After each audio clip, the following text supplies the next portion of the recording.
সরযূর তীরে উৎসবের আবহে রামলালার প্রাণ প্রতিষ্ঠা করেন নরেন্দ্র মোদী। বছর ঘুরতে গেরুয়া শিবিরের নজরে রাম মন্দির। মুর্শিদাবাদের অলঙ্কার গ্রামে প্রায় 2 বিঘা জমির ওপর তৈরি হবে রাম মন্দির। বুধবার সাগরদিঘিতে হলো ভূমি পুজো। অন্যদিকে রাম মন্দির তৈরির বর্ষপূর্তিতে বুধবার নন্দীগ্রামের ঠাকুরচক থেকে রেয়াপাড়া শিব মন্দির পর্যন্ত শোভাযাত্রা করেন শুভেন্দু অধিকারী। তার ঘোষণা, নন্দীগ্রামের সোনাচূড়ায় তৈরি হবে রাম মন্দির। 6 এপ্রিল হবে ভিত্তিপ্রস্তর স্থাপন। আমার জায়গা আছে, একটা 2.5 বিঘা জায়গা আছে সোনাচূড়া। ওই জায়গায় আমরা স্থায়ী রাম মন্দির নির্মাণ করব এবং 6 এপ্রিল রামনবমীর দিন ভিত্তিপ্রস্তর স্থাপন। কয়েকদিন আগেই দীঘায় জগন্নাথ ধামের সূচনা করেছেন মমতা বন্দ্যোপাধ্যায়। আগামী 30 এপ্রিল অক্ষয় তৃতীয়ার দিন উদ্বোধন হবে সেই মন্দিরের।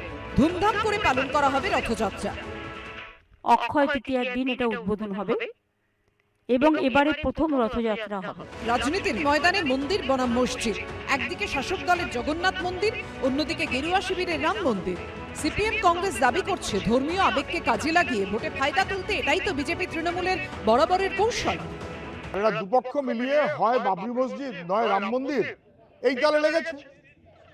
শুভেন্দু অধিকারী রাম মন্দির করবে, ওদিকে হুমায়ুন কবির বাবরি মসজিদ করবে, ওদিকে মমতা ব্যানার্জি জগন্নাথের মন্দির করবে। এই চলুক, মানুষের সর্বনাশ করার জন্য তৃণমূল বিজেপি দুজনেই উঠে পড়ে লেগেছে। ভাই যে কোনো মসজিদ করে একটা করে হাজারটা লক্ষটা মসজিদ করে, কিন্তু বাবরি মসজিদ নামটা আনার মানে বিভাজনের রাজনীতি তৈরি করা। তো তাকে নকল করে রাম মন্দিরের গল্প শুরু হয়ে গেল। হিন্দুদেরকে এক করতে হবে। যেখানে রাম মন্দির নির্মাণ হলো, রাম মন্দির নির্মাণ করে যেখানকার মানুষকে ভাবলো সব হিন্দুকে এক করে দিলাম, সেই অযোধ্যাতে কিন্তু বিজেপি হেরেছে।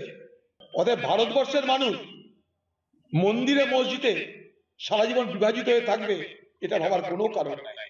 পাল্টা জবাব দিয়েছে তৃণমূল। সারা বাংলায় যেখানেই গ্রাম পঞ্চায়েত বা অন্যান্য জায়গায় অ্যাডজাস্টমেন্ট হয়েছে সেটা সিপিএমের সঙ্গে বিজেপি। আপনি দেখুন যারা সিপিএম মর্মাপন্ন তার 80% 90% মানুষ সব ভারতীয় জনতা পার্টিতে গেছে। ওই সিপিএমের কথা না বলাই ভালো, সিপিএম আর পশ্চিমবাংলায় আসবে না, তো পুরো বার্থ হয়ে গেছে। বছর ঘুরলেই বিধানসভা ভোট, তার আগে ফের তৃণমূল বিজেপির মধ্যে মন্দির মসজিদের রাজনীতির লড়াই।